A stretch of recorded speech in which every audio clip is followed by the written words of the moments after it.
Hello friend, my name is Saurabh Kumar Dewangan. आज हम discuss करेंगे एक इंटरेस्टिंग प्रोजेक्ट के बारे में। ये प्रोजेक्ट क्या है, मोबाइल के थ्रू हम किसी भी लोड को क्या कर सकते हैं, कंट्रोल कर सकते हैं। ये लोड चाहे एसी हो या डीसी हो, कोई भी लोड हो जिसको हम लोग एक मोबाइल के थ्रू कंट्रोल कर सकते हैं। इसके लिए हम लोग एक डिवाइस है, उसका एक सर्किट डायग्राम है। पहले हम ये देखते हैं कि ये प्रोजेक्ट में हमको कौन कौन से कंपोनेंट का यूज़ करना है। सबसे पहले इसके लिए हम लोग को एक मोबाइल चाहिए, ऐसा मोबाइल जिसमें कॉल आ सके और जा सके। इसके लिए आप सिंपल कीपैड मोबाइल का यूज़ कर सकते हो। आप किसी मोबाइल शॉप में जाओगे, यदि पुराना कीपैड को भी आप इसमें यूज़ कर सकते हो। वो मोस्टली आपको सस्ते से मिल जाएगा। ठीक, उसके बाद आपको इस प्रोजेक्ट बनाने में 100 रुपीज़ से कम खर्चे में ये प्रोजेक्ट डिज़ाइन हो जाएगा। मोस्टली होता क्या है कि मार्केट में हमको सॉफ्टवेयर डिज़ाइन कर दिए रहते हैं किसी भी मोबाइल के थ्रू किसी लोड को कंट्रोल करने के लिए, लेकिन हम इस प्रोजेक्ट में कोई भी सॉफ्टवेयर यूज़ नहीं कर रहे हैं। इसमें हम लोग कुछ कंपोनेंट को यूज़ करके उसके एडवांटेज के थ्रू हम इस प्रोजेक्ट को डिज़ाइन किए गए हैं। तो इसके थ्रू आप ये प्रोजेक्ट को दिखाओगे तो इसमें आपकी मेहनत दिखेगी। ऐसा नहीं कि कोई भी सॉफ्टवेयर आप इसमें यूज़ कर रहे हो। ठीक, तो सबसे पहले हम देखते हैं कि इसमें कौन कौन सा कंपोनेंट यूज़ कर रहे हैं। पहला तो आपको एक मोबाइल चाहिए ही है। इसमें सिंपल सस्ता मोबाइल, जो भी मोबाइल हो इसमें कॉल आना चाहिए बस। ठीक, अब इसके बाद क्या चाहिए, एक मोबाइल जुगाड़ करने के बाद आपको एक ईयरफोन चाहिए। ईयरफोन कनेक्टर, उसको आप कटिंग कर सकते हो छोटा सा ख़राब वाले ईयरफोन का। ठीक, और सेकेंड आपको रिले चाहिए, दो ये एसपीडीटी रिले हैं। एसपीडीटी का फुल फॉर्म होता है सिंगल पोल डबल थ्रू। ये रिले में 5 पॉइंट होती है। अब इसको मार्केट में जाके खरीद सकते हो। ठीक, ये एसपीडीटी रिले होता है 6 वोल्ट का और एक रिले 12 वोल्ट का। हमको 2 रिले की आवश्यकता होती है। इसके यूजेस क्या हैं हम आगे देखेंगे। ठीक, 2 रिले। उसके बाद हम लोग को एक वेरिएबल रजिस्टर चाहिए, रियोस्टेट, जिसको हम लोग वेरिएबल रजिस्टर भी कहते हैं। इसका रेटिंग 1 ओम का होना चाहिए। और उसके बाद हमको एक ट्रांजिस्टर चाहिए जो मोस्टली प्रोजेक्ट में यूज़ किया जाता है, एनपीएन ट्रांजिस्टर 547। ठीक, ये ट्रांजिस्टर आप ला लीजिए। और हमको एक कैपेसिटर चाहिए 25 वोल्ट का, 2500 माइक्रोफेरेड का। ठीक, और हमको एक 12 वोल्ट का डीसी सप्लाई चाहिए। किस चीज़ के लिए, ये सर्किट को वर्क कराने के लिए। क्योंकि कोई भी आप डीसी कंपोनेंट्स के यूज़ करके कोई सर्किट डिज़ाइन कर रहे हो तो उसको चलाने के लिए आपको एक पावर सप्लाई चाहिए ही है।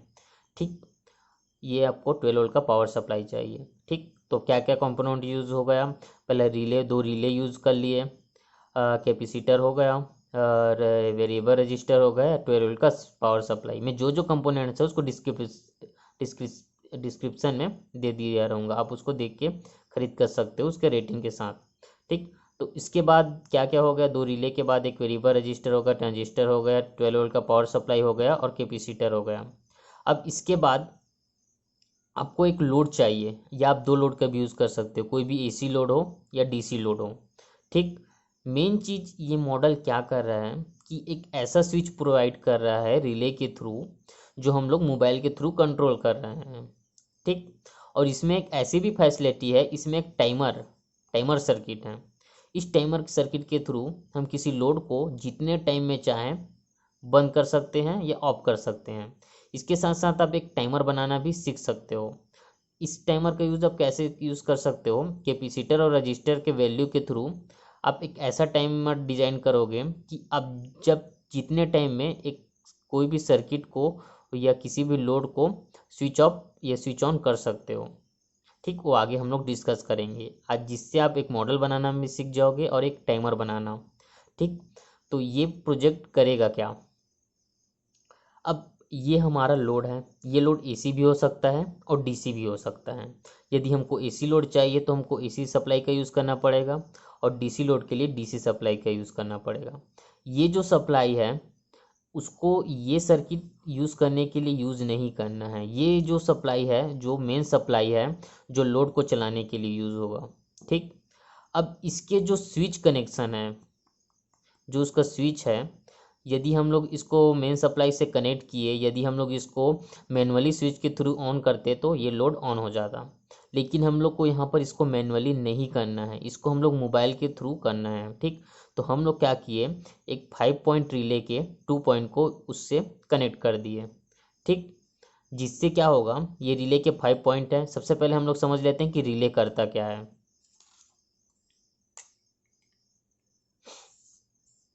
SPDT relay, single pole double throw. ये रिले क्या करता है, ये रिले में मोस्टली 5 पॉइंट होते हैं, एक 2 पॉइंट होता है उसके कॉइल के लिए, ए और बी, और इसके 3 अनदर पॉइंट होते हैं जिसको हम लोग नाम दे देते हैं। एक नॉर्मली ओपन होता है, एक नॉर्मली क्लोज होता है, आप जैसे भी उसका वो रिले ऊपर डिजाइन होता है। एक कॉमन पॉइंट होगा, एक normally open and normally close. पहले एक पॉइंट नॉर्मली ओपन या नॉर्मली क्लोज रहता है, तो हम लोग उसको ओपन से कनेक्ट कर लिए, ठीक, कॉमन पॉइंट को। अब क्या होगा, रिले के यदि एक पॉइंट यहाँ पर कनेक्ट है, जैसे रिले पे सप्लाई आएगा, ये जो दोनों पॉइंट इससे कनेक्ट हो जाएगा, जिससे हम लोग का 3 पॉइंट का यूज़ हम लोग कर सकते हैं। ठीक, तो बस ये रिले क्या करेगा, रिले जैसे ही इसमें सप्लाई आएगा, ये रिले एनर्जाइज होके ये वाले पॉइंट को अटैच कर देगा, जिससे कोई भी सप्लाई यहाँ से जा रहा होगा वो डिस्कनेक्ट हो जाएगा। या इससे यदि हम लोग लोड ले रहे हैं तो कोई भी सप्लाई यहाँ पर से डिस्कनेक्ट हो, तो जैसे ही सप्लाई आएगा ये पॉइंट इधर कनेक्ट हो जाएगा। मोस्टली एक स्विच की तरह बिहेव कर रहा है, ऐसा स्विच जिसमें हम लोग करंट को सप्लाई करके एक स्विच बना रहे हैं, वही रिले का यहाँ पर वर्क है। ठीक, क्योंकि हाँ यहाँ पर हम लोग मैनुअली स्विच का यूज़ को इसलिए नहीं कर रहे हैं क्योंकि ये सिस्टम ऑटोमेटिक यूज़ कर रहे हैं। ठीक, तो मेन चीज़ इसमें रिले वही कर रहा है, 2 पॉइंट को कनेक्ट कर रहा है, लेकिन जब कनेक्ट कर रहा है इसको वायर के थ्रू, मोबाइल के थ्रू कनेक्ट हो रहा है। ये हम लोग आगे देखेंगे कि कैसे इस प्रकार मोबाइल के थ्रू ये 2 पॉइंट आपस में कनेक्ट होगा। तो यहाँ पर आप समझ गए कि रिले का प्रिंसिपल क्या है, कि रिले में जैसे ही सप्लाई आएगा ये रिले को एक स्विच की तरह बिहेव कराएगा और ये लोड के स्विच को ऑन ऑफ करेगा। ठीक, यदि ये रिले एक स्विच की तरह बिहेव कर लिया तो हम यहाँ पर से ये लोड को कभी भी ऑन कर सकते हैं, ऑफ कर सकते हैं मोबाइल के थ्रू।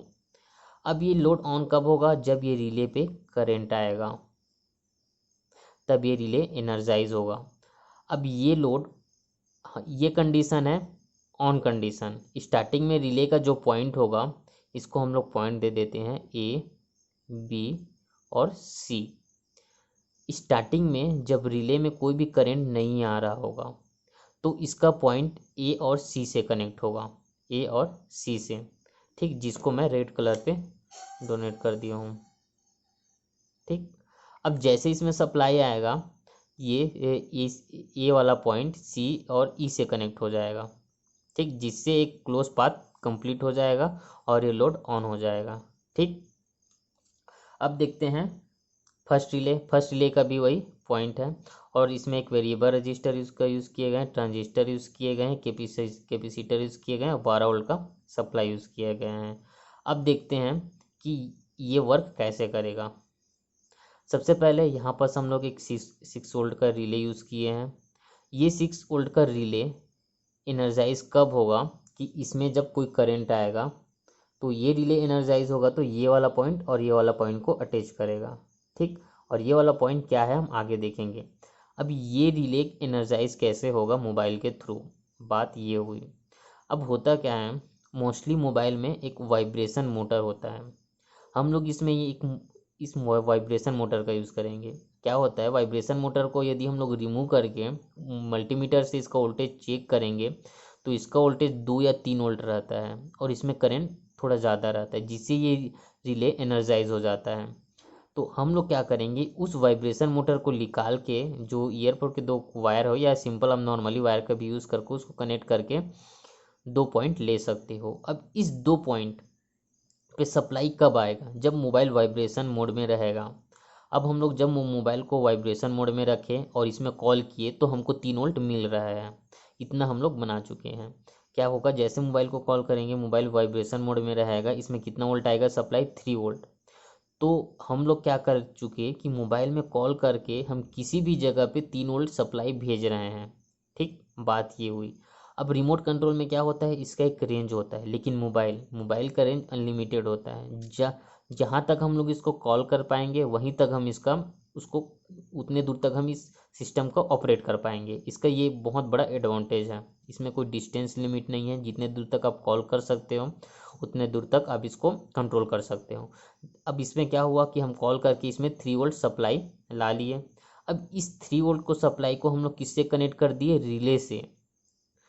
ये रिले 6 वोल्ट के रिले ही ये वोल्ट के सप्लाई को बियर कर पाएगा। अब यदि 12 वोल्ट का रिले लगा दोगे तो ये उतना एनर्जाइज नहीं कर पाएगा, इसलिए आपको 6 वोल्ट का ही रिले इसमें लगाना पड़ेगा। ठीक, अब देख सकते हो कई कई मोबाइल का जो वोल्टेज होता है बहुत ज़्यादा होता है, इसके लिए आप 12 वोल्ट का रिले यूज़ कर सकते हो, लेकिन इसमें मोस्टली इसमें 2-3 वोल्ट सप्लाई आया तो मैं 6 वोल्ट का ही रिले यूज़ किया, इससे ये रिले एनर्जाइज किया। अब इसमें क्या होगा, स्टार्टिंग में इसका रिले का पॉइंट क्या कहाँ से था, इसमें भी हम लोग A B points A B इसको दे देते हैं, कॉमन को सी पॉइंट दे देते हैं। अब इसको नॉर्मली ओपन नॉर्मली क्लोज की तरह भी आप समझ सकते हो, लेकिन मैं यहाँ पास ए बी सी पॉइंट ले लिया। ठीक, अब क्या होगा, स्टार्टिंग में ये ए से सी कनेक्ट रहेगा, जैसे हम लोग इसमें कॉल करेंगे ये सी से बी कनेक्ट हो जाएगा। ठीक, सी से बी कनेक्ट हो जाएगा, या पहले बी सी या बी में का पॉइंट रहेगा, या उसको हम लोग ए सी में कनेक्ट कर सकते हैं। अब जैसे भी उसको कनेक्शन हो आप कर सकते हो, लेकिन इस सर्किट में क्या हुआ है, ये वाला पॉइंट ए से कनेक्ट है और ये सी से कनेक्ट है। अब क्या होगा, जैसे हम लोग कॉल करेंगे इसमें जो सी बी पॉइंट है वो सी ए से कनेक्ट होगा, जिससे क्या होगा, जो ये 12 वोल्ट का सप्लाई कैपेसिटर की ओर इंटर करेगा। कब, जब हम लोग इसमें कॉल करेंगे, जैसे कॉल करेंगे इसमें सप्लाई आएगा, रिले एनर्जाइज होगा और ये पॉइंट इससे कनेक्ट करेगा। ठीक, तब ये जो सप्लाई है यहाँ से यहाँ इंटर होगा। इतने आप समझ तो गए होंगे। ठीक, अब इसके आगे हम लोग देखेंगे। अब क्या होगा, जैसे हम लोग इसमें कॉल करते हैं, कॉल करते ही यहाँ पर से जो सप्लाई आएगा रिले को एनर्जाइज करेगा और ये वाला पॉइंट यहाँ से कनेक्ट हो जाएगा। अब ये 12 वोल्ट का जो सप्लाई है यहाँ से फ्लो होना स्टार्ट होगा। ये 12 वोल्ट का सप्लाई यहाँ से आएगा, आगे जाएगा और ये वाला पॉइंट से 2 पार्ट में डिवाइड हो जाएगा, एक यहाँ जाएगा, ये यहाँ जाएगा। अब ये सप्लाई 2 भाग में डिवाइड हो गया, दोनों सप्लाई का यहाँ अलग अलग यूजेस होगा। पहला सप्लाई तो रजिस्टर से होकर जाएगा। अब रजिस्टर के होने के जाने के बाद यहाँ पर जो करंट का वैल्यू हो जाएगा वो कम हो जाएगा, क्योंकि यहाँ पर एक रजिस्टर है जो करंट या वोल्टेज को अपोज करेगा। ठीक, जिसके कारण इसमें करंट कम हो जाएगा। ये ट्रांजिस्टर है, ट्रांजिस्टर में 3 पॉइंट होते हैं, एक बेस यहाँ पर होगा, ये उसका इमीटर होगा, ये उसका कलेक्टर होगा। से निगेटिव सप्लाई होगा जिससे ट्रांजिस्टर सेचुरेट हो जाएगा और सेचुरेट होने के बाद ये करंट इसमें जाएगा और इसको सेचुरेट होने के लिए यहाँ पर पॉजिटिव सप्लाई आना चाहिए और यहाँ पर निगेटिव सप्लाई आना चाहिए, जिससे 12 वोल्ट के वोल्ट है यहाँ से सप्लाई आएगा। तो हम लोग यहाँ पर कहाँ पर पहुँचे थे कि जो पॉजिटिव सप्लाई है, जैसे हम लोग कॉल करेंगे तो ये वाला पॉइंट इससे कनेक्ट होगा और जो 12 वोल्ट का सप्लाई 2 पार्ट में डिवाइड होगा। पहला सप्लाई तो वेरिएबल रजिस्टर के थ्रू इसमें जाएगा ट्रांजिस्टर में बेस के थ्रू, और सेकेंड सप्लाई ये कैपेसिटर को चार्ज करेगा। ठीक, ये अपना चार्ज करता रहेगा कैपेसिटर को। अब जैसे कैपेसिटर को चार्ज करेगा, एक कैपेसिटर चार्ज तो हो ही रहा है और इसका जो बैटरी के निगेटिव सप्लाई यहाँ पर से ऑटोमेटिक फ्लो हो रहा है। ठीक, और ये ट्रांजिस्टर को बेस और इमीटर के सप्लाई इसको क्या करेगा, सेचुरेट करके ये सप्लाई ऊपर जाएगा और ये रिले को प्रोवाइड होगा। तो जैसे हम लोग इसमें कॉल किए ये रिले एनर्जाइज हो गया, यानी ये रिले एनर्जाइज हो गया और ये हम लोग का लोड ऑन हो गया। ठीक, जैसे कॉल किए ये रिले एनर्जाइज हो गया और एक कॉल ये लोड ऑन है। ठीक, क्योंकि यहाँ देख लीजिए कि जो 12 वोल्ट का सप्लाई है यहाँ से यहाँ जाएगा और ये के निगेटिव सप्लाई के थ्रू ये ट्रांजिस्टर सेचुरेट हुआ और ये रिले को एनर्जाइज किया और ये लोड एक क्लोज पाथ बना के लोड को ऑन कर दिया। अब जैसे हम लोग ये कॉल को कट किए, कट करने के बाद क्या होगा, ये वाला पॉइंट डिस्कनेक्ट हो जाएगा। तो आपको लगता होगा कि ये लोड ऑफ हो जाएगा, नहीं, यहाँ पर लोड ऑन नहीं होने वाला, क्योंकि जैसे ये सप्लाई डिस्कनेक्ट हो जाता है तो 12 वोल्ट का सप्लाई तो इससे हट गया, ये तो बात हुई। लेकिन होता क्या है कि जैसे ही हम लोग कॉल डिस्कनेक्ट करते हैं, उस समय तक ये कैपेसिटर फुल्ली चार्ज हो जाता है। उसके बाद क्या करता है, कैपेसिटर भी अपना पावर देना स्टार्ट हो जाएगा। उसके बाद क्या होगा, ये जो 25 वोल्ट चार्ज करेगा वो अपना जो सप्लाई है ये यहाँ से जाना लग जाएगा। जैसे ये सप्लाई कनेक्ट होगा, ये कैपेसिटर अपना सप्लाई देता रहेगा, जिसका पॉजिटिव सप्लाई यहाँ से जाएगा और निगेटिव सप्लाई यहाँ से जाएगा। उसके थ्रू ये ट्रांजिस्टर सेचुरेट रहेगा, और ये पॉजिटिव सप्लाई तो यहाँ पर से दे ही रहे रिले को, और ये निगेटिव सप्लाई भी यहाँ से जाने लगेगा, और उसके बाद भी ये रिले एनर्जाइज ही रहेगा। और ये लोड तब तक जलेगा जब तक कैपेसिटर में चार्ज रहेगा, तब तक ये रिले एनर्जाइज रहेगा और लोड चलता रहेगा। ठीक, अब ये लोड कब बंद होगा, जब कैपेसिटर पूरी तरह डिस्चार्ज हो जाएगा, तब ये लोड ऑफ हो जाएगा। ठीक, अब इसका मतलब क्या निकल रहा है, मान लो हम लोग क्या किए, ये लोड की जगह हम लोग एक पंप फिट किए, माने वाटर पंप। इसको हम लोग किसी खेत में लगा दिए। अब इस मोटर को हम लोग को ऑन करना है, क्या करना है, ऑन करना है। तो हम लोग क्या करेंगे, इसको हम लोग कॉल लगा के ऑन तो कर लिए, जैसे कॉल किएंगे और ये मोटर ऑन हो जाएगा। अब हम लोग को पता है कि ये यदि खेत में हम लोग को पानी डालना हो, यदि हम लोग वहाँ से नहीं जा सकते ऑन करने, तो मोबाइल में कॉल करके वो नल को ऑन कर सकते हैं। और हमको इस नल को 1 घंटा, आधे घंटा, 2 घंटा में बंद करना हो तो हम उसके अनुसार टाइम सेट कर सकते हैं। अब ये टाइम होगा कैसे सेट, जैसे हम लोग कॉल किए, ये सिस्टम ऑन हुआ, कैपेसिटर चार्ज हुआ, कॉल डिसकनेक्ट कर देंगे तो कैपेसिटर के चार्ज के थ्रू ये ऑन लोड को चलाता रहेगा। अब इस कैपेसिटर और रजिस्टर के चार्जिंग और डिस्चार्जिंग से हम लोग एक टाइम क्रिएट कर लेंगे। कैसे, कि जैसे ये कैपेसिटर में चार्ज है उसका हम लोग डिस्चार्ज, जैसे कैपेसिटर डिस्चार्ज होगा तो ये रिले भी डिसएनर्जाइज हो जाएगा। तो हम लोग इस रजिस्टर के वैल्यू को सेट करते हैं। यदि हम लोग इसके वैल्यू को ज़्यादा रखते हैं तो ये कैपेसिटर बहुत टाइम से डिस्चार्ज होगा, और जितने टाइम में डिस्चार्ज होगा उतने टाइम तक ये लोड चलता रहेगा।